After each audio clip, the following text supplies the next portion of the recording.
उनके चरित्र के अंदर से जो चीजें निकलती हैं वो आप सबके सामने है। आपके कैमरे के मार्फत भी बहुत भ्रष्टाचार में बार बार देखता हूं। मैं आप लोगों को साधुवाद भी देना चाहूंगा कि आप इतनी निडरता के साथ और ऐसे युग के अंदर जब मीडिया नहीं गोदी मीडिया बन के बैठ चुका है और ऐसे समय में आप क्षेत्रीय पत्रकार साथी वो इस भ्रष्टाचार को उजागर करने के लिए और लोगों की आवाज को पूरी उत्तरदायित्व के साथ निभाने के लिए आप आगे आते हो। तो आप लोगों को देखो वो कितने खुश हैं, वो तो उनके हालात जब उनके बीच में बैठोगे तो आपको पता चलेगा।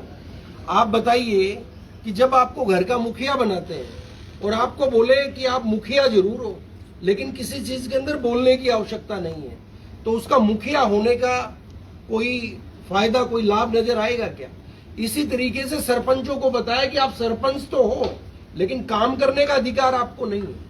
आप लोक समिति के सदस्य तो हो लेकिन आप सिर्फ 2-4 जगह कैमरे की निगरानी करने का काम कर सकते हो। आपके गांव के अंदर अगर कोई कंस्ट्रक्शन वर्क ठेकेदारी प्रथा के द्वारा किया जाता है तो सरपंच को अधिकार नहीं है, अगर वहां पे गलत टाइल इस्तेमाल करते हैं तो उसके अंदर जाके हस्तक्षेप करे।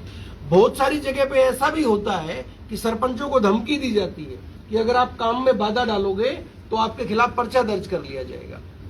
जो टेंडर सिस्टम है उसे आप गलत मानते हैं? डेफिनेटली टेंडर सिस्टम तो भ्रष्टाचार का बहुत बड़ा टेंडर सिस्टम के मार्फत भ्रष्टाचार निकल के आया है।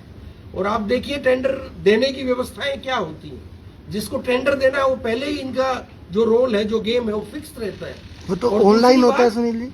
हाँ मैं वही बता रहा हूँ, ऑनलाइन कितने बजे वो ऑनलाइन वो साइट ऑन करनी है और कितने बजे उसको ऑफ करना है ये सरकारी अधिकारियों के हाथ में होता है। तो भ्रष्टाचार का बहुत बड़ा जन्म जो है ये जिसको ऑनलाइन बोलते हैं तो ये ऑफलाइन पहले सारी चीजें लेते हैं। एवरी प्लेटफॉर्म सैनी साहब ने हमेशा कहा है कि कांग्रेस खत्म हो चुकी है, ऑल फिनिश्ड टोटली। इस पर आप क्या कहें? आपने कहा दोबारा हमें अवसर मिला। कांग्रेस जो है वो सत्य है, कांग्रेस जो है वो फीलिंग है, आभास है उस आजादी का, और आजादी के उस आभास को लोगों के दिल से निकालना ये नामुमकिन जैसा उनकी सोच है। कांग्रेस न कभी खत्म हुई है न कभी खत्म होगी। हाँ, सत्ता से दूर होना, किसी को खत्म करना ऐसा हम नहीं बोल सकते।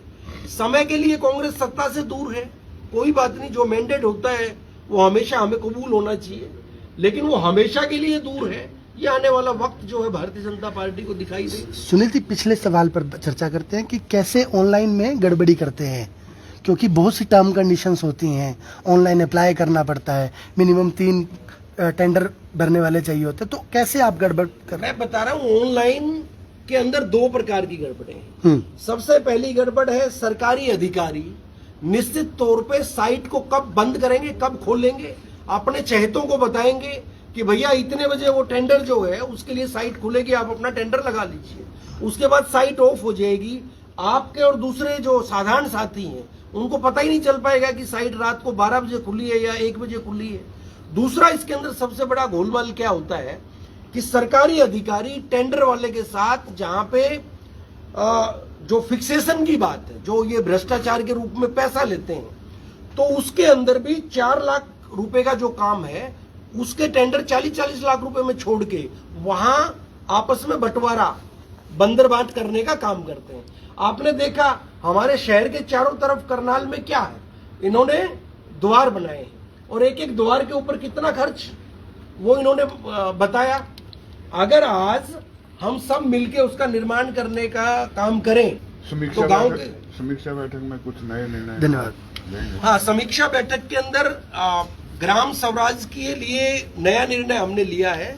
हम हरियाणा प्रदेश की जितनी भी पंचायतें, वो वैसे पूरे देश के लिए है क्योंकि आज हरियाणा के संदर्भ में बात चल रही है, तो हरियाणा के अंदर जितनी पंचायतें अच्छा काम कर रही हैं तो वहां पे हम 10 ऐसी पंचायतें चिन्हित करने का काम करेंगे जिनमें हमारे साथी मिलके प्रॉपर 1 साल तक का वो टास्क रहेगा और वहां पे ग्राम सभाओं का आयोजन किस तरीके से करें और जो ग्राम सभा की धारणा है उसकी समझ को बढ़ा के डिसेंट्रलाइजेशन का काम हो और एक देवाजी तोहफा जो महाराष्ट्र के अंदर हैं, हमारे बहुत सारे साथी महाराष्ट्र उस ग्राम पंचायत को देख के भी आए।